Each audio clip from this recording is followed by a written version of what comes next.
ഖുർആൻ എവിടെയെങ്കിലും സർവ്വവാഹുന്നോ പരിവർത്തനവാഹിനോ നമസ്കാരത്തെ സംബന്ധിച്ച് ഖുർആനിൽ എവിടെയെങ്കിലും പറഞ്ഞോ? പറഞ്ഞില്ല. സക്കാത്തിന്റെ 70 ഡിഗ്രി താഴെ വെക്കണം നമസ്കാരത്തെ. നമസ്കാരം ഉപേക്ഷിക്കൽ ചെറിയ കുറ്റം, സക്കാത്ത് ഉപേക്ഷിക്കൽ വൻ കുറ്റം. എത്ര വലിയ കുറ്റം! നമസ്കാരത്തെക്കാൾ 70 ഡിഗ്രി ഗൗരവമുണ്ട്. അതുകൊണ്ട് ആ സക്കാത്ത് കൊടുക്കാത്തത് വേറെ ചിന്തിച്ച് കാര്യമില്ല എന്ന് പറഞ്ഞ് സക്കാത്ത് കണിശമായിട്ട് കൊടുക്കണം.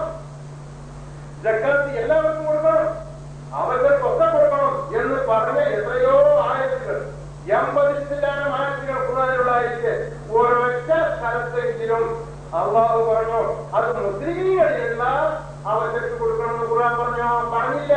അതാണ് ഖുർആൻ പറഞ്ഞത്. ഈ ഖുർആനിൽ ഏതെങ്കിലും ഒരൊറ്റ സ്ഥലത്ത്, ഈ 16 അധ്യായങ്ങളിലെ ഖുർആനിൽ ഏതെങ്കിലും ഒരു സ്ഥലത്ത് സക്കാത്ത് കൊടുക്കുന്നത്, ധർമ്മം ചെയ്യുന്നത്, ദാനം ചെയ്യുന്നത് അത് മുസ്ലിമീങ്ങൾക്ക് കൊടുത്താൽ മതി, അമുസ്ലിമീങ്ങൾക്ക് കൊടുക്കണ്ടെന്ന് പറഞ്ഞ ഒരൊറ്റ ആയത്ത് ഖുർആനിലില്ല. വളരെ ഉറക്കെ പ്രഖ്യാപിക്കുന്നു ഈ ലോകത്തെ സഞ്ചരിക്കാൻ കഴിയില്ല. അപ്പൊ കൊടുക്കണം പറഞ്ഞു, കൊടുക്കണം എന്നൊക്കെ പറഞ്ഞു. എന്നൊക്കെ ഇബ്രാഹിം നബി പറഞ്ഞു, പടക്കുവനെ എന്റെ മക്കൾക്കും എന്റെ മുസ്ലിമീങ്ങളായ എന്റെ സന്താന പരമ്പരകൾക്കൊക്കെ നീ ആഹാരം കൊടുക്കണമേ, അവർ ആഹാരം എടുക്കണമേ എന്ന് പ്രാർത്ഥിച്ചു. അങ്ങനെ അവിശ്വാസികൾക്ക് അമുസ്ലിങ്ങൾക്ക് കൊടുക്കണമെന്ന് പറഞ്ഞപ്പോ മന്നാമന സത്യവിശ്വാസികളായ എന്റെ കൂടെ വിശ്വാസികൾക്ക് മാത്രം ആഹാരം കൊടുക്കണമെന്ന് പറഞ്ഞപ്പോ മതിയെങ്കിലും ഖുർആൻ വായിച്ചില്ല. അപ്പം അങ്ങനെയെങ്കിലും വായിക്കണ്ടേ? അങ്ങനെയെങ്കിലും ഖുർആൻ എവിടെ പറ്റില്ല. അങ്ങനെ അദ്ദേഹം നോക്കാൻ വായിക്കുന്നുണ്ടോ? പക്ഷെ ഖുർആൻ പഠിക്കണം. ഏതാണ് സ്ഥലം, ഏതാണ് സുന്നത്ത്, ഏതാണ് ഉജൂബ്, എവിടെയാണ് വർഗീയത്വം, എന്താണ് വിധി സ്ത്രീകളെ സംബന്ധിച്ച്, ദുർഗമതികളെ സംബന്ധിച്ച്, വിധി നടപ്പാക്കളെ സംബന്ധിച്ച് എന്തൊക്കെ ഖുർആൻ പറയുന്നത് നമ്മൾ പഠിക്കണം. പഠിച്ചാൽ സക്കാത്ത് കൊടുക്കുന്ന ചുറ്റുപാടത്ത് 10-30 മുസ്ലിങ്ങൾക്ക് കൊടുക്കണം. അതിനിടയിൽ ഒരു 10 ഇന്ന് വീടുകളും ആർക്കൊക്കെ സക്കാത്ത് കൊടുക്കുന്നത് 40 കൊടുക്കണം. ഞാൻ കോടീശ്വരാണ് സങ്കല്പിക്കാതെ അറബി കോടീശ്വരാന്ന് വിചാരിക്കാം. 40 വീട്ടുകാരാണ് എന്റെ പ്രദേശത്തുള്ളത്. അതിൽ 30 മുസ്ലിങ്ങളാണ്, 10 വീട്ടുകാരാണ് മുസ്ലിങ്ങളാണ്. എനിക്കൂടെ ലക്ഷങ്ങൾ കൊടുക്കണമെന്നുണ്ട് സക്കാത്തെങ്കിൽ ലാക്കൊക്കെ കൊടുക്കണം. ഈ 10 അമുസ്ലിം വീട്ടുകാരെ കടക്കാൻ കൊടുക്കണം, സക്കാത്ത് കൊടുക്കണം നിർബന്ധം.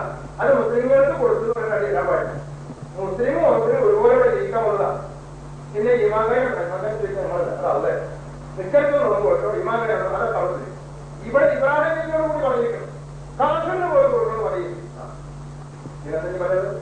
ഇത്തരത്തിൽ ഖുർആൻ പഠിക്കുമ്പോ അതാണ് ഖുർആനാണ് പഠിക്കരുത് എന്ന് പറയും. ആര് പറഞ്ഞു? ഈ വക സത്യങ്ങളൊക്കെ പുറത്തു വരുന്ന കണ്ട ആൾക്കാരെ പറഞ്ഞു ഖുർആൻ ആരും പഠിക്കണ്ട, പഠിപ്പിക്കും വേണ്ട. അതിനാവശ്യമില്ല. ഖുർആനിലൊക്കെ നമ്മുടെ ഉണ്ടാവുന്നത് 5 വ്യക്തിക്ക് എത്ര ആൾക്കാർ? 17 ആൾക്കാർ. പിന്നെ ഒക്കെ കൂടി 60 ആൾക്കാർ. 60 ആൾക്കാർ വിജയിക്കാനായിട്ട് നടക്കലാണ്. അപ്പോ ഏറ്റവും മുസ്ലിമിന്റെ പണിയിലാണ് 4 മുതൽ കിട്ടാൻ 60 ആൾക്കാർ വിജയിക്കാൻ ഒരു ദിവസം നടന്നാൽ ഇതിന് പണിയോടെ നടച്ചാൽ എന്ത് പണിയോടെ ചെയ്യാൻ കഴിയാം. 5 വെച്ചേക്കണം. അത് വാക്കുമ്പോഴൊക്കെ കേട്ടപാടി ചെല്ലണം. അത് അതുപോലെ ഒത്തിരി ചെല്ലണം. അതുപോലെ സസ്യം നിൽക്കുമോ? 2-3 കാര്യങ്ങൾ പറഞ്ഞാൽ പിന്നെ വാക്യങ്ങളുടെ സമ്പത്തുണ്ടെങ്കിൽ അതിങ്ങനെ ധാരാളം നടക്കണം. ഇത് വേറെ പഠിക്കുന്നില്ല. അതുപോലെ വാക്ക് കൊടുക്കുമ്പോൾ പാടില്ല, അതുപോലെ തന്നെ തിരിക്കാൻ, അതുപോലെ സസ്യം നിൽക്കില്ല. അതെങ്ങനെ ഈ മാനിന്റെ ഫലഭാഗം കിട്ടണമെന്നും കൂടി നോക്കണം. അപ്പൊ കുറച്ചും കൂടി നഷ്ടപ്പെടും. വാക്ക് കൊടുക്കുന്നതിനെ പറ്റി അങ്ങനെയാണ് പറയാൻ പാടുള്ളൂ. ഞാനൊന്നും പറഞ്ഞില്ലേ, ഞാൻ ബാക്കിയുടെ കാര്യം വെക്കണം. ബാക്കി നിർത്തണമെന്നൊന്നും ഞാൻ പറയണില്ല. ബാക്കി നിൽക്കൂല. അത് അത് വിചാരിക്കണം.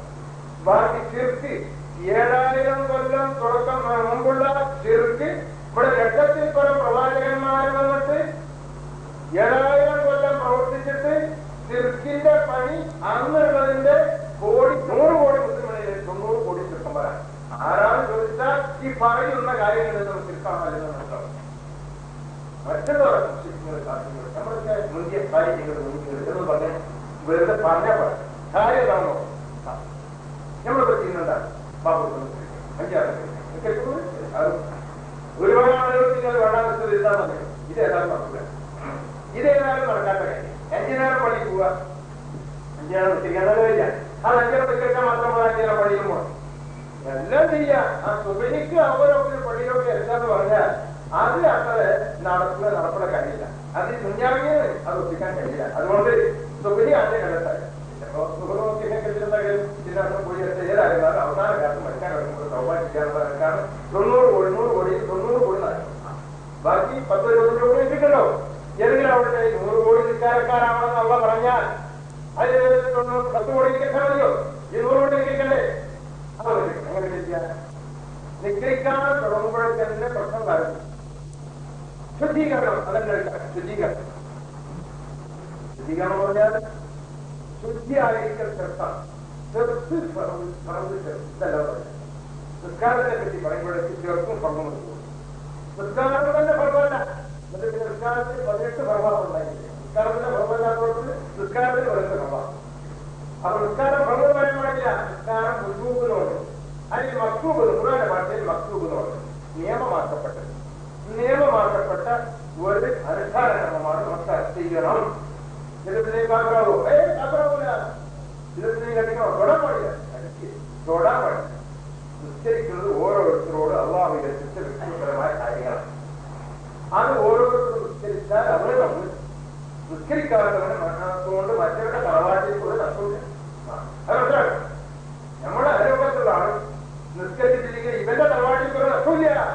അവൻ നിസ്കരിക്കാതിരിക്കോട്ടെ. അതിന്റെ എക്സാമും നഗാമൊക്കെ അള്ളാഹിന്റെ അവർ വാങ്ങിക്കൊടുക്കും. അത് ജോലി ചെയ്യാൻ പാടില്ല. നിസ്കരിക്കാൻ വേണ്ടി കൽപ്പിക്കാൻ പാടില്ല.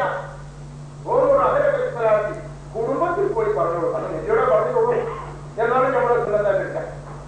നെല്ലിയോടാണ് കുടുംബത്തിൽ നിസ്കരിക്കണമെന്ന് പറഞ്ഞത്. നിസ്കരിക്കാൻ കൽപ്പിക്കണം. നമ്മളോട് അത് നെല്ലിയോട് പറഞ്ഞ് നമുക്ക് മാതൃകാണെന്ന് മനസ്സിലാൽ നമ്മൾക്ക് നമ്മുടെ കുടുംബത്തോട് നിസ്കരിക്കാൻ പറയുന്നത് സുന്നത്ത അത്രമാവില്ല. സുന്നത്ത അങ്ങേ വീട്ടുകാരോട് പറയണോ? എന്നാ പാടില്ല. അങ്ങേ വീട്ടുകാർ നമ്മൾ അങ്ങേ വീട്ടുകാരോട് കൂടി നമ്മൾ എത്തിക്കാൻ പറ്റും. അങ്ങനെ വീട്ടുകാരോടും പറയാൻ പാടില്ല. അങ്ങനെ അയൽവാസികളോടും സുഹൃത്തുക്കളോടും പറയാൻ പാടില്ല. അവിടെ എത്തിക്കാൻ പോകണം. വിടാൻ പാടില്ല. എന്റെ കാര്യം ഞാൻ ഒന്നേ കൂടി ഉള്ളതാ. അത് ഞാനോട് ചോദിക്കാം. അല്ല ചിരിക്കേണ്ട സമയമായിരുന്നു. അവര് വെലിന് പറയും. അതിന് പറയും. നീ പോയി നിൽക്കോ ഞാൻ കൊടുത്തു. വെലിന് പറയണം, വരണമെന്ന് പറയണം. അധികാരമില്ല. ശരിക്കാൻ പോയിട്ടില്ലെങ്കിൽ മലയാളികളാകുന്നവരില്ല, തമിഴന്മാരാകുന്നവരും വേണ്ടില്ല, ലങ്കക്കാരാകുന്നവരുമില്ല, അമേരിക്കക്കാരാകുന്ന അമേരിക്കക്കാരാകുന്നുള്ളൂ. അതൊന്നും അറിയാതെ അവരുടെ പോകുമ്പോട്ടെ. അല്ലാത്തവരൊക്കെ അടിച്ചേരിക്കും, ചോദ്യം എന്താണ് നടക്കും. അതുകൊണ്ട് ഇരിക്കുകയാണ്. പക്ഷേ അള്ളാഹു അടിക്കാൻ പറഞ്ഞോ നബി അടിക്കാൻ പറഞ്ഞോ? പറഞ്ഞിട്ടില്ല. ഇസ്ലാമിൽ ഞങ്ങൾ ഇരിക്കുന്നോ? ക്രിസ്ത്യക്കാരെ അടിക്കാൻ ഇരിക്കുന്നോ? ഇതില്ല. ശിക്ഷിക്കാൻ പാടുണ്ടോ? പാടില്ല. കൽപ്പിക്കാൻ നിയമമുണ്ടോ? അതുമില്ല. ഉപദേശം മാത്രം പറയും, ഓർമ്മപ്പെടുത്താം. ഇതാണ് അമ്പത് മാറൂഫ് നമസ്കാരമല്ല. മറൂഫ് എന്ന് പറഞ്ഞാൽ നമസ്കാരം പെടുകയില്ല. അതൊക്കെ നമ്മൾ പഠിക്കണം. അമ്പത് മാറൂഫ് രഹിയെന്ന് പറഞ്ഞാൽ നമസ്കരിക്കാൻ കൽപ്പിക്കുക, നോമ്പുവെക്കാൻ കൽപ്പിക്കുക, അതുപോലെ വിശുദ്ധ കാര്യങ്ങളൊക്കെ വരയ്ക്കുക എന്നല്ല ഇതിനർത്ഥം. പരോപകാരമുള്ള കാര്യങ്ങൾ ചെയ്യാൻ കൽപ്പിക്കുക. ഒന്നാമത് സക്കാത്ത് കൊടുക്കാൻ പറയാം. ഉറപ്പുവരുത്തൽ അങ്ങാടി പറയും. ഉറപ്പുവരുത്തൽ ഇവിടെ തലശ്ശേരി അങ്ങാടിയിലാവട്ടെ ഓരോ പണക്കാരും മുസ്ലിം പണക്കാരുടെ പിടിയിൽ കയറിയിട്ട് അവിടെ ഈ മാസം സക്കാത്ത് കൊടുക്കുമ്പോൾ ചോദിക്കാൻ ഉറപ്പുണ്ട്. ഉറപ്പില്ല. അത് പണയിൽ നിർബന്ധമാണെന്നാ ഗുണ പറഞ്ഞത്. ചെയ്യിപ്പിക്കാൻ അധികാരമാക്കില്ല. അത് ഗവൺമെന്റ് മാത്രം.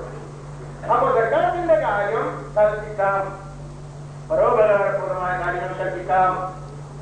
അല്ലാതെ നിസ്കരിക്കാൻ പറയാനോ കൽപ്പിക്കാനോ കൽപ്പിക്കാം. അധികാരമില്ല. നോമ്പ് നോക്കാൻ കൽപ്പിക്കാൻ അറിയാറില്ല. അരി ചെയ്യാൻ കൽപ്പിക്കാൻ അറിയാറില്ല.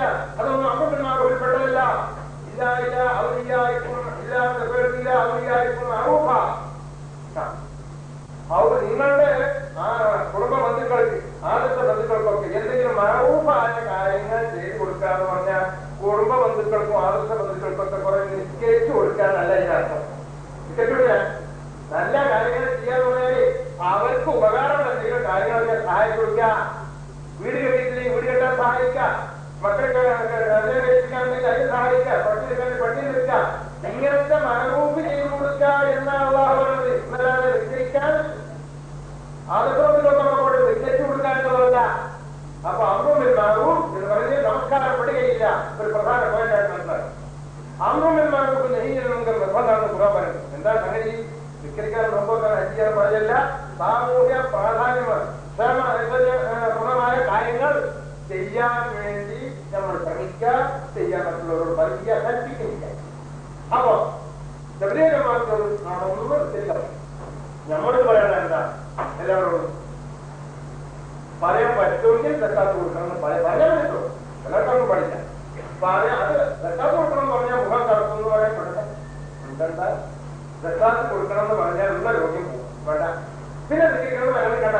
സക്കാത്ത് കൊടുക്കണം എന്ന് പറയാൻ വഴിയില്ലാത്തവർ ഇവിടെ നിൽക്കഴിഞ്ഞാൽ പറയാൻ പോകരുത്. മുനാഫിക്കിന്റെ പണിയാണ് നിശ്ചയിപ്പിക്കുക. സക്കാത്ത് കൊടുക്കാൻ കൊടുപ്പിക്കാൻ പാടില്ല, നിശ്ചയിപ്പിക്കുക അല്ലേ? അതാണ് നിശ്ചയിപ്പിക്കാൻ. നിസ്കരിച്ചോ നിസ്കരിച്ചോ എത്ര നിസ്കരിക്കണം? എവിടെ നിസ്കരിക്കണം? ഇവിടെ അധികം നിസ്കരിക്കാൻ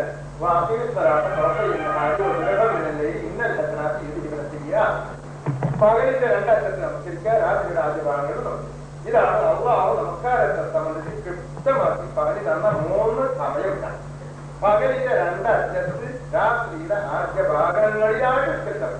രാത്രിയുടെ ആദ്യ ഉടനെ നമസ്കരിക്കുന്നു വേണം. അതാണ് ഭാഗങ്ങളിൽ നിന്ന് വേണം. നിസ്കാരത്തെ ഏകവചനമാണ്. ഒരേ നിസ്കാരം കൂടെ പറഞ്ഞിട്ടുണ്ട്. രാവിലെ വൈകുന്നേരം രാത്രി നിസ്കാരങ്ങൾ ഓരോ സമയത്തും നിസ്കാരങ്ങൾ വേണം പറഞ്ഞില്ല.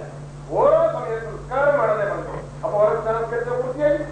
നബിയും അങ്ങനെ തന്നെ നിസ്കരിച്ചത്. ഓരോ നേരത്തും ഓരോ നമസ്കാരമാണ് നിസ്കരിച്ചത്.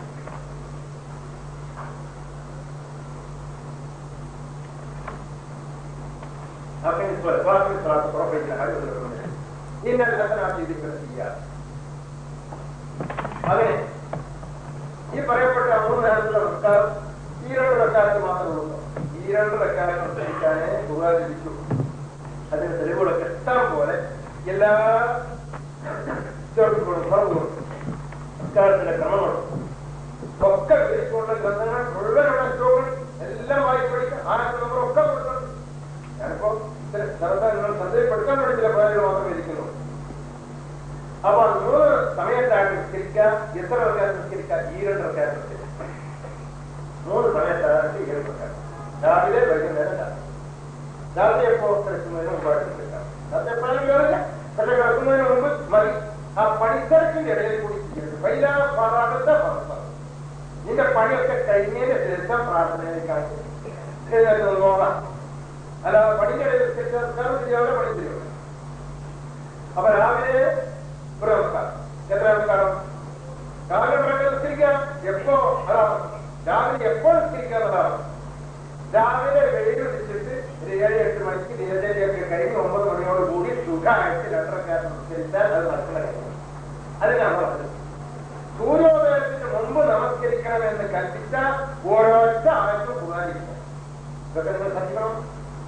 സൂര്യോദയത്തിന് മുമ്പ് നമസ്കരിക്കണമെന്ന് കൽപ്പിച്ച മദ്ഹബുകളല്ലാതെ ലോകത്തില്ല. ഇവിടെ സകല മദ്ഹബിലെന്താ? സൂര്യോദയത്തിന് മുമ്പ് നമസ്കരിക്കൽ ഫർളാണ്. നമസ്കരിക്കൽ ഫർളാണല്ലേ? ഫർള് ഉജൂബല്ല. സൂര്യോദയത്തിന് മുമ്പ് നമസ്കരിക്കൽ ഫർളാണെന്നാണ് സകല മദ്ഹബിൽ. എന്നാൽ സൂര്യോദയത്തിന് മുമ്പ് നമസ്കരിക്കൽ നിർബന്ധമാണെന്നെങ്കിലും പറഞ്ഞ ഓരോറ്റ ആഴ്ച കൂടാതില്ല. അച്ചടിച്ചു, പ്രസിദ്ധീകരിച്ചു, പത്രങ്ങളിൽ ബോക്സായിട്ട് കൊടുത്തു. നിർത്തുക പുതിയ നമസ്കാരം സൂര്യോദയത്തിന് ശേഷം മതി എന്ന് വിശുദ്ധ പുകാർ മൗലവി ജഗനോട് ചോടി കൊടുത്തിട്ട് മാതൃഭൂമിയിൽ 2-3 പ്രാവശ്യം പരസ്യം ചെയ്തു. വൈകൊടുത്തില്ല, റിപ്പോർട്ടായിട്ട് കൊടുത്തു. ഇന്ന് വരെ 4 വർഷം കഴിഞ്ഞു. ഇന്ന് വരെ എന്തുകൊണ്ട് ആരും ചിന്തിക്കുന്നില്ല. സൂര്യോദയത്തിന് മുമ്പ് നമസ്കരിക്കാൻ നിർബന്ധമാണെന്ന് പറഞ്ഞ ഒരൊറ്റാഴ്ച പുരാണിയില്ല എന്ന് പറയുമ്പോൾ ഉണ്ട്. സൂര്യോദയത്തിന് മുമ്പ് നമസ്കരിക്കാൻ നിർബന്ധമാണെന്ന് പറഞ്ഞ് ഇന്ന ആയത്തുണ്ട് എന്നൊരു മൗലവിക്കോ മുസ്ലിംക്കോ എഴുതിക്കൂടെ? സ്വന്തം പത്രത്തിൽ എഴുതിക്കൂടെ? അല്ല ഈ പ്രധാനപ്പെട്ട പത്രങ്ങളെ പ്രസിദ്ധീകരിക്കാനുണ്ടോ? പ്രസിദ്ധീകരിക്കും. അവിടെ ചെയ്തുകൊടുക്കൂടെ? എഴുതി കൊടുക്കുന്നില്ല. എന്താ കാരണം? ആയിട്ടില്ല. സൂര്യോദയത്തിന് മുമ്പ് നമസ്കരിക്കാൻ പറഞ്ഞ ആയിട്ടില്ല. സത്യചരണം ആയിട്ടില്ല. എത്തിച്ചരണം قبل طلوع الشمس اصبر على ما يقول وصلي بحمد ربك قبل طلوع الشمس وقبل الغروب. സൂര്യോദയത്തിന് മുമ്പ് സൂര്യ അസ്തമിക്കുന്നതിന് മുമ്പ് തസ്ബീഹ് ചൊല്ലാൻ വേണ്ടി അല്ലാഹു പറഞ്ഞു.